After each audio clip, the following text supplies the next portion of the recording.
모두의 건강을 생각하는 쿠키 건강 뉴스 시작합니다. 우리나라 국민 중 특히 30, 40대 남성이 음식을 짜게 먹는 것으로 조사됐습니다. 세계보건기구 권고량의 2배가 넘는 나트륨을 섭취했습니다.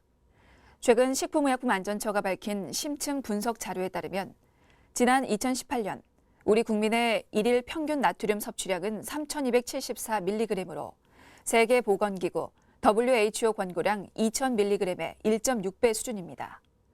나트륨 과다 섭취는 성인 남성에서 두드러졌는데요. 같은 연령대의 여성보다 평균 1,000mg 이상 더 섭취하는 것으로 조사됐습니다. 특히 30, 40대 남성은 WHO 권고량의 2.2배를 섭취해 모든 연령과 성별을 통틀어 음식을 가장 짜게 먹고 있었습니다. 이 같은 나트륨 섭취는 주로 가정식과 외식을 통해 이루어졌습니다. 시중에서 판매되고 있는 자외선 살균기 가운데 일부는 살균 효과가 없는 것으로 확인됐습니다. 자외선 방출량은 높은데 보호장구가 없는 제품도 있었습니다.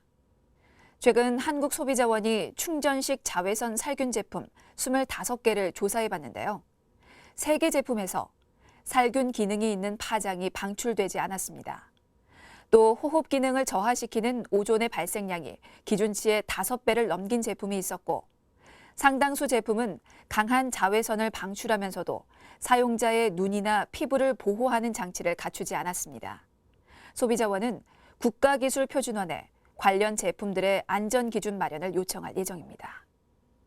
차량 트렁크에 3시간 보관한 신선 편의식품의 내부 온도가 겨울에도 세균이 증식할 수 있는 17도에 근접한 것으로 나타났습니다.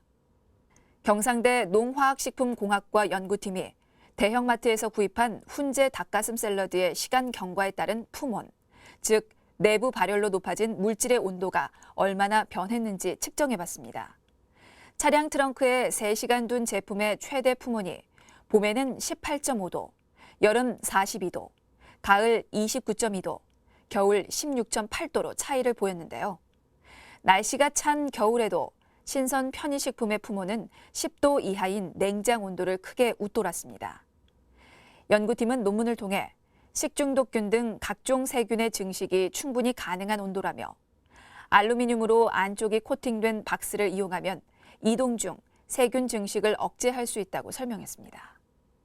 나이가 많을수록 고혈압, 당뇨, 심혈관 질환 유병률이 높아지기 때문에 고령 환자들이 코로나19 감염에 취약하다는 보고가 많았는데요. 젊은 환자들도 만성 질환이 있는 경우 감염 뒤 중증으로 진행할 위험이 높다는 연구 결과가 나왔습니다. 고려대 안암병원 순환기내과 연구팀이 코로나19에 대한 논문 51개를 통합해 재분석했는데요. 고혈압이나 당뇨, 심장질환이 있는 경우 60세 이상 고령에 비해 50세 이하 환자들에서 위중증 및 사망 위험도가 2배 이상 높게 나타났습니다. 연구팀은 이번 연구 보고는 노인뿐만 아니라 젊은 환자들 또한 기저질환이 있다면 코로나19 감염에 매우 취약하다는 것을 보여준다며 최근 젊은 층에서 늘고 있는 비만과 만성 질환에 대한 진단, 관리가 중요하다고 강조했습니다. 알츠하이머병이나 치매를 제때 진단받지 못해 치료 시점을 놓치는 사례가 적지 않은데요. 국내 연구진이 뇌 MRI 영상 자료를 분석해 알츠하이머병을 한 발 앞서 감별하는 알고리즘을 개발해냈습니다.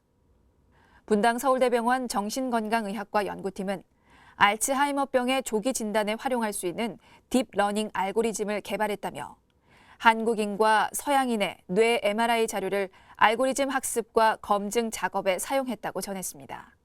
연구팀은 알고리즘을 통해 다른 인종에서도 상당히 높은 정확도로 알츠하이머병을 판별해낼 수 있었고 한 사람의 뇌 MRI 분석에 소요된 시간은 평균 23초밖에 걸리지 않았다고 설명했는데요.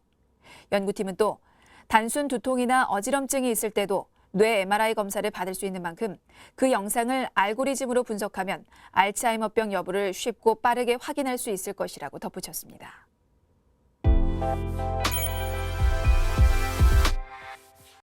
코로나19 확산을 막기 위해 지난 24일부터 전국에 특별 방역 강화 조치가 시행됐죠. 2021년 1월 3일까지 수도권 5인 이상 사적 모임 등이 금지되는데요. 자, 지켜야 할 사항들 자세히 짚어드리겠습니다. 일단 요양, 정신병원, 또 종교시설 등 고위험시설에 대한 방역 관리가 강화됐습니다. 최근 종사자 등을 통해서 감염이 확산되는 사례가 다수 발생한 것을 고려해서 선제적 검사를 더 강하게 실시하는데요. 종교시설에 대해서는 2.5단계 조치를 전국으로 확대 적용해 정규 예배, 미사, 법회, 시일식 등은 비대면을 원칙으로 하고 종교시설 주간의 모임이나 식사는 안 되고요. 외국인 노동자 밀집 거주 지역이나 콜센터 같은 고위험 사업장에 대해서도 집중 현장 점검을 실시한다고 합니다. 또 요양정신병원 종사자들의 외부 접촉과 모임 등도 최소화하고 시설 내 외부인 출입도 철저히 통제하고 있습니다. 자, 이 외에 5인 이상의 사적 모임이나 회식, 파티는 취소할 것을 강력하게 권고하고 식당에서는 5명 이상 모임을 할 수가 없습니다. 이를 위해 식당에 5인 이상으로 예약하거나 5인 이상이 동반 입장하는 것을 금지하는데요. 일행 8명이 4명씩 2개의 테이블을 사용하는 것도 허용되지 않습니다. 위반하면 운영자에는 300만 원 이하, 이용자에게는 10만 원 이하의 과태료가 부과될 수 있는데요. 가족처럼 주민등록상 같은 장소에 거주하는 사람들은 규제 대상에서 제외된다는 점도 알고 계셔야 될 것 같습니다. 자, 그리고 식당 내 밀집도를 최소화하기 위해서 시설 면적 50제곱미터 이상의 식당에서는 테이블 간 1m 거리 두기, 또 좌석 또는 테이블 간 뛰어앉기, 테이블 간 칸막이 설치 중에 한 가지를 반드시 지켜야 하고요.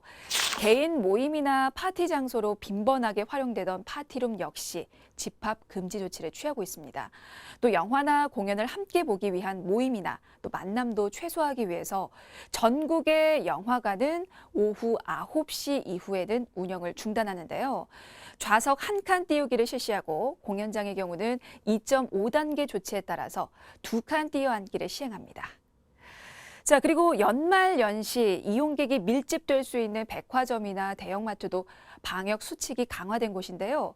전국 백화점 302개, 대형마트 433개에서는 출입 시 발열 체크 의무화, 그리고 마스크를 벗는 상황을 최소화하기 위해서 이 시식이나 시음, 견본품 사용을 금지하고 있고요.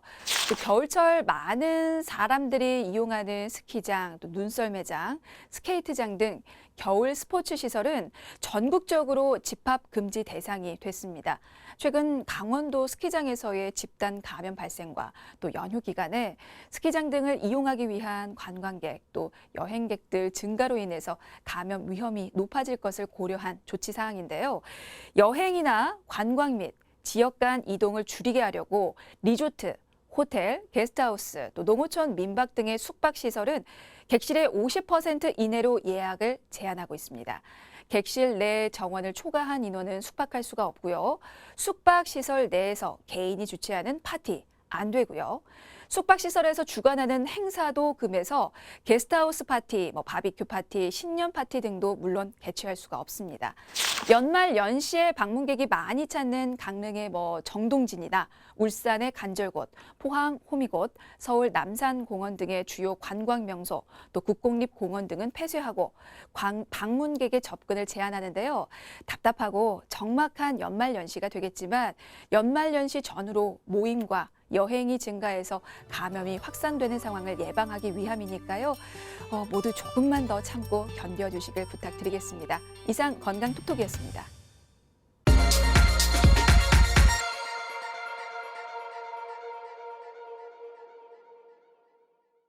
쿠키 건강 뉴스 마칩니다. 시청해주셔서 고맙습니다.